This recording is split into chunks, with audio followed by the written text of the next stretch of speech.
Company लोग study करते समय हमारे इसके जो कैपिटल सेगमेंट है उसके संबंध में एक बहुत इंपॉर्टेंट एस्पेक्ट दिमाग में आता है, वो है शेयर कैपिटल। शेयर कैपिटल की बात करें उससे पहले कैपिटल के बारे में बात कर लें। कंपनी के जो फाइनेंशियल डिसीजन होते हैं उन डिसीजंस में तीन बेसिक जो हमारे डिसीजन माने जाते हैं, उसमें एक बात की जाती है कैपिटलाइजेशन।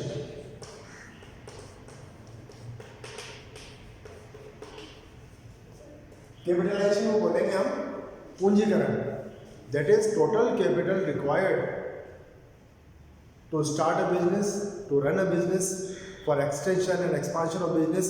ये सारी चीज़ें मिलाकर बनती है हमारी कंपनी का कैपिटलाइजेशन। तो ये टोटल रिक्वायरमेंट की हम बात कर लें, कैपिटलाइजेशन कंपनी का इतना है। इस टोटल कैपिटलाइजेशन में हर जो हमारा कंपोनेंट है, हर इंग्रेडिएंट है वो उसमें शामिल हो जाएगा, whether it is share capital और it is debt capital, equity shares, preference shares, debentures, bonds and securities. किसी भी तरह के हम इसके सिक्योरिटी की बात कर रहे हैं या इसके कंपोनेंट की बात कर रहे हैं, वो इसमें शामिल हो सकता है। ये टोटल कैपिटलाइजेशन की जब बात करते हैं तो ये बनता है कैसे है, अगला डिसीजन आता है वो क्या रहता है कैपिटल स्ट्रक्चर। कैपिटल स्ट्रक्चर ना प्लेनली डिवाइड कर देते हैं कि टोटल कैपिटल जो रिक्वायर्ड है इसमें कितना पार्ट इक्विटी शेयर्स का रहेगा, कितना प्रेफरेंस शेयर्स का रहेगा, कितना डिवेंचर्स का रहेगा, या अदर जो हमारे जो भी संभावनाएं हो सकती हैं कैपिटल गेन करने की या कैपिटल एक्वायर करने की, उसके फॉर्म्स इसमें दिए जा सकते हैं। तीसरा इंपॉर्टेंट डिसीजन कैपिटल के बारे में होता है वो है कैपिटल एडमिनिस्ट्रेशन, पूंजी प्रशासन। जो कैपिटल आपने कलेक्ट की है उसको अब इफेक्टिवली काम में लेना है, जिससे उसकी वर्थ भी साबित हो पाए, उसकी रिटर्न हम अच्छी ले पाए। ये हमारे इसके जो इम्प्लीमेंटेशन इम्पैक्ट है उसके बारे में बात की जाती है कैपिटल एडमिनिस्ट्रेशन। सो ये तीन बेसिक डिसीजन याद रखेंगे हम, capitalization, total capital required, capital structure, division of total capital into various ingredients और सब सेगमेंट्स, और कैपिटल एडमिनिस्ट्रेशन। इसमें हम शामिल करेंगे कि हम इसको कैसे यूटिलाइज करने वाले हैं, इसकी वर्थ कैसे लेने वाले हैं, इन डिसीजंस को लेते हैं। तो हम ये बात करते हैं कि कैपिटल स्ट्रक्चर में बहुत सारे हमारे पास जो कंपोनेंट है उसमें से एक कंपोनेंट के रूप में बात करें हम शेयर कैपिटल। अब नाम इसका आपके सामने है कैपिटल, जिसके बारे में ये सारी हमने डिसीजंस की बात कर ली। अब इसका एक कंपोजिशन और वो है शेयर कैपिटल, और share capital simply means a sum of total of shares issued by a company. जितने कंपनी ने शेयर इशू किए हुए हैं उसका ये कंसोलिडेशन है, उसका सम है, उसका टोटल है, ये कहलाता है शेयर कैपिटल। और शेयर कैपिटल एक ऐसा हमारे पास सोर्स कह लो, इसका एवेन्यू कह लो, जिसकी कॉस्ट ऑफ कैपिटल की बात करें तो ये भी कंपैरेटिवली बहुत रीजनेबल होती है, नॉमिनल होती है। और एक बहुत बड़ी बात आपने शुरू से पढ़ रखी होगी कि शेयर्स पर, खास तौर से इक्विटी शेयर्स के ऊपर रिटर्न देना भी कंपलसरी नहीं है। हालांकि रिटर्न दी जाती है डिविडेंड के रूप में, लेकिन डिविडेंड कब मांगा जाता है, व्हेन कंपनी है sufficient fund of profits. Company के पास इतने फंड्स हैं जिसको डिस्ट्रीब्यूट किया जा सकता है एज डिविडेंड, तब तो आपको डिविडेंड बांटना है, अदरवाइज उसको रिटेन किया जा सकता है, उसको कैपिटलाइजेशन के रूप में, फर्दर कैपिटलाइजेशन के रूप में काम में लिया जा सकता है। तो ये आने वाले समय के बाद का डिसीजन है। पहले हम ये बात कर रहे हैं आज कि जब भी शेयर कैपिटल की बात आती है तो हमारे दिमाग में आना चाहिए कि जो हमारे टोटल है, शेयर्स का जो टोटल है जिससे कैपिटल बनी है वो कहलाती है शेयर कैपिटल। तो आज की क्लास में बेसिक बात जो हम करने वाले हैं कि इसके वेरियस फॉर्म्स कौन कौन से हैं, इसके बारे में आपकी बेसिक जानकारी हम तो मान के चल रहे होगी, क्योंकि कॉमर्स से स्टूडेंट्स हैं 11th में 12th में जो आपको बताई जाती है बात, खासतौर से बुक कीपिंग में, अकाउंटेंसी में, तो वो तो आपके कंसेप्ट क्लियर होंगे। तो ये रिवीजन के रूप में ले लें कि आज हम इसको उस फॉर्म में ले लें या उसको रिवाइज करने का एक और मौका है, उसको देख लें कि शेयर कैपिटल की बात की जाएगी तो उसके फॉर्म्स कौन कौन से हैं। अब हर फॉर्म के बारे में एक बात ध्यान रखना, और वो ध्यान देने वाली बात यह है किसी भी एक फॉर्म के बारे में आपसे 2 मार्क्स के क्वेश्चन में क्वेश्चन पूछा जा सकता है। अभी नाम लेते हैं अपन और हर चीज़ को डिफाइन करते हैं उसमें से 2 मार्क्स का हर जो इसकी कैटेगरी है 2 मार्क्स के लिए कहीं से भी उसका बेस बन सकता है, तो उसको भी आप उस रूम में लेंगे। और ये हमारे कॉमर्स के स्टूडेंट है तो बेसिक जानकारी ये तो होनी चाहिए कि वो पर्टिकुलर नाम आता है तो हमारे दिमाग में क्लियर हो जाए इसका फॉर्म क्या है, इसका फॉर्मेट कैसा है। तो जैसे जब भी इसकी बात की जाएगी एक बात हम सबसे पहले करते हैं और वो है ऑथोराइज्ड कैपिटल।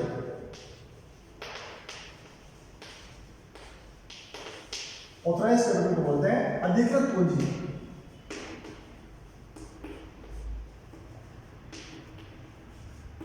और नाम है अधिकृत, कंपनी की ऑथोरिटी है। कंपनी हैज पावर और authority to issue this capital. कहाँ से मिलती है ये यहाँ से मिलती है। जब कैपिटलाइजेशन के लेवल की बात की जाती है हम वहाँ से हमको ये ऑथोरिटी मिली हुई है कि हमको इतनी कैपिटल कलेक्ट करने की ऑथोरिटी है, पावर है। कब करेंगे? कुछ बिजनेस स्टार्ट करते समय, कुछ उसका एक्सपेंशन, उसका एक्सटेंशन, ये जब एक्टिविटीज होती है उस समय। लेकिन पूरे लाइफ स्पेन में इतनी कैपिटल आपको मार्केट से कलेक्ट करने का अधिकार है, ये हमारी बनती है कंपनी की ऑथोराइज्ड कैपिटल। यानी कंपनी नॉमिनेटेड कैपिटल जिसको बोलते हैं कि इस कैपिटल से कंपनी का रजिस्ट्रेशन होता है, तो ये कंपनी के लिए कैपिटल की लिमिट डिसाइड करने वाली जो एस्पेक्ट है वो है। हमने पार्षद सीमा नियम की बात आपके साथ की थी, उसमें जो कैपिटल क्लॉज होता है, पूंजी वाक्य होता है, उसमें ऑथराइज्ड कैपिटल का उल्लेख किया जाता है कि कंपनी इतनी capital from time to time market से कलेक्ट कर सकती है, गेन कर सकती है। ये मैक्सिमम लिमिट है। इसका डिसीजन आपको कंपनी फॉर्म करने से पहले लेना है।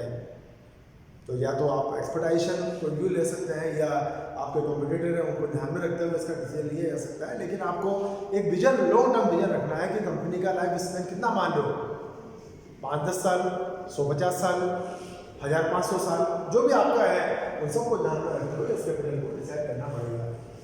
ये होने के बाद में हमारे काम की जो बात आती है वो है इश्यूड कैपिटल। इसको बोलेंगे हम निर्गमित पूंजी।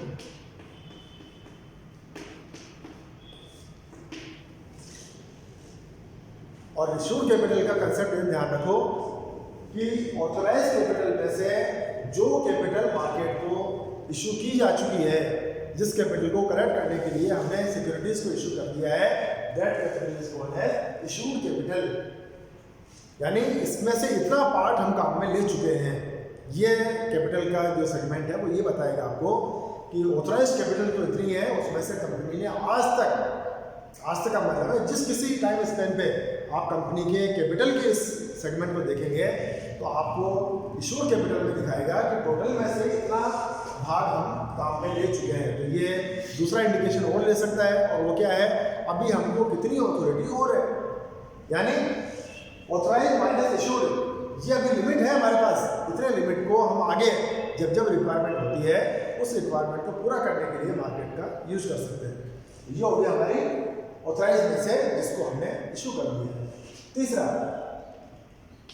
सब्सक्राइब।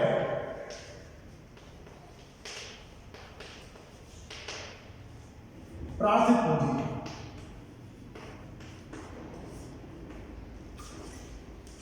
सब्सक्राइब ये यहां से बनता है। सब्सक्राइब कैपिटल है इशूड कैपिटल का वो पार्ट जो पब्लिक के द्वारा ले लिया गया है। जनरली शेयर कैपिटल में जब इशूज की बात आती है तो उसका मतलब हमारा जनरल मैटर होता है इक्विटी शेयर से, और इक्विटी शेयर इशू करने का अधिकार केवल पब्लिक कंपनी को होता है। Private company can't issue shares, ये आपको बिल्कुल ध्यान में रखना है। प्राइवेट कंपनी का जो कैपिटलाइजेशन होगा वो प्योरली प्राइवेट सेक्टर से होगा, प्राइवेट सोर्सेज से होगा। कंपनी हैज लिमिटेशन कि वो कंपनी इशू नहीं कर सकती है, वो शेयर इशू नहीं कर सकती है, वो प्रोस्पेक्टस इशू नहीं कर सकती है, उसको पब्लिक कंसर्न रखने का अधिकार नहीं है।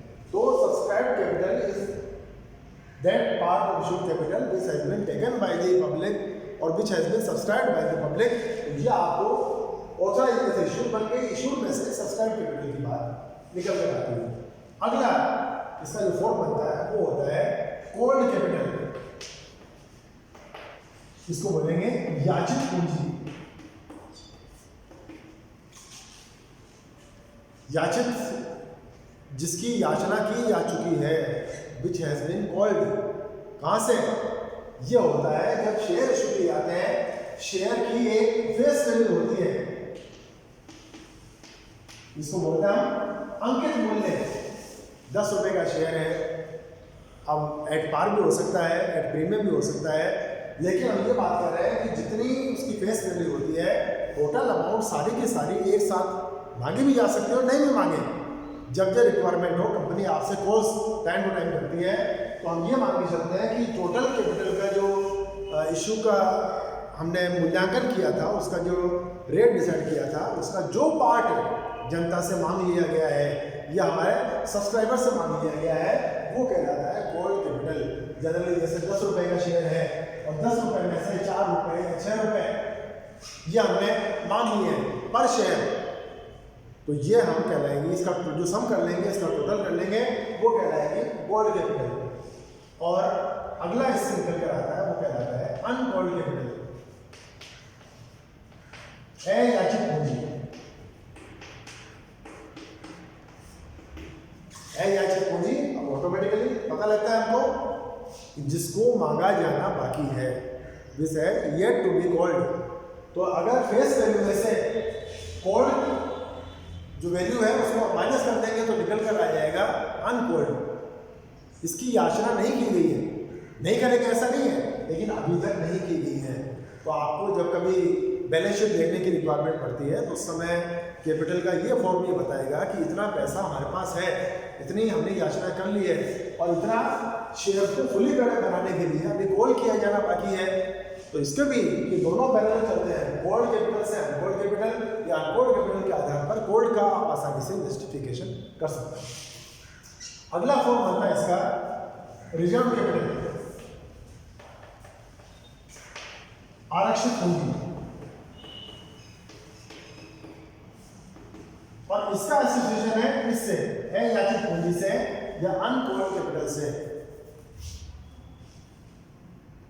अगर आरक्षित पूंजी का कोई भाग समापन के लिए रोक लिया गया है, वो कहलाता है आरक्षित पूंजी, reserve capital. That part of uncalled capital which has been reserved और held up for the purpose of winding up process, that capital is called as reserve capital. और ये बहुत इंपॉर्टेंट है, रिजर्व कैपिटल वैसे नहीं बना सकते, इसको बाकायदा कंपनी की मीटिंग बुलाकर उस मीटिंग में रिजोल्यूशन पास करके, स्पेशल रिजोल्यूशन से उस कैपिटल को रिजर्व कैपिटल के रूप में एक बार ये मान ब्लॉक कर रहे हो। और ब्लॉक किसके लिए कर रहे हैं? For the winding up purposes. Company का अगर समापन हो जाता है, कंपनी बंद करने की नौबत आ जाती है, तो हम उन ड्यूज को या उन हमारी लाइबिलिटीज़ को पूरा करने के लिए इसको काम में लेने वाले हैं, और ये उस पर्पज़ के अलावा और किसी पर्पज़ में काम में नहीं ली जा सकती है। और कहाँ से आएगी? ये अनकॉल्ड कैपिटल में से ही निकलेगी, जिसकी अब तक मांग नहीं की है, जो मांग की जा चुकी है, जिसको सब्सक्राइब किया जा चुका है, उसको रिजर्व कैपिटल का फॉर्म नहीं दिया जा सकता। तो जब हम बात करेंगे रिजर्व कैपिटल की, तो ये ऑटोमेटिकली दिमाग में आने वाली बात है कि ये कंसर्न है, इसका रिलेशन है किससे है? Uncalled capital. अनकॉल्ड कैपिटल का कंप्लीट या पार्शियल जो रेशियो है वो हमने ब्लॉक कर दिया है for the winding up purposes, that capital is called as reserve capital. एक फॉर्म के बारे में बात कर रहे हैं अपन, और वो कहलाती है इक्विटी शेयर कैपिटल, समता अंश पूंजी। और ये नाम अपने आप बताएगा। अगर कंपनी की कैपिटल रिक्वायरमेंट के लिए कंपनी ने इक्विटी शेयर्स इश्यू किए हुए हैं, तो उसका टोटल या उसका सम ये कहलाता है समता अंश पूंजी। उसका टोटल कर लो, किसका करोगे? जितने इक्विटी शेयर मार्केट में इशू किए गए हैं उसका टोटल या सम ये निकाल देंगे। और इसी के पैरेलल एक और नाम लिया जा सकता है, जिसको बोलेंगे हम प्रेफरेंस शेयर कैपिटल, पूर्वाधिकार अंश पूंजी।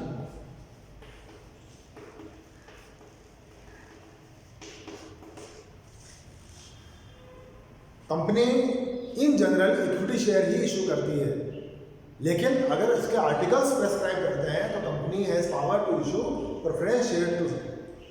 प्रेफरेंस शेयर इसका नाम से है कि इसको प्रेफरेंस होती है, पूर्वाधिकार होता है। काय का पूर्वाधिकार होता है, एक तो डिविडेंड का प्रिविलेज होता है इसके पास, और एक जब कंपनी का वाइंडिंग अप होता है तो उस वाइंडिंग अप में इक्विटी शेयर से पहले इनको कैपिटल वापस करनी पड़ती है।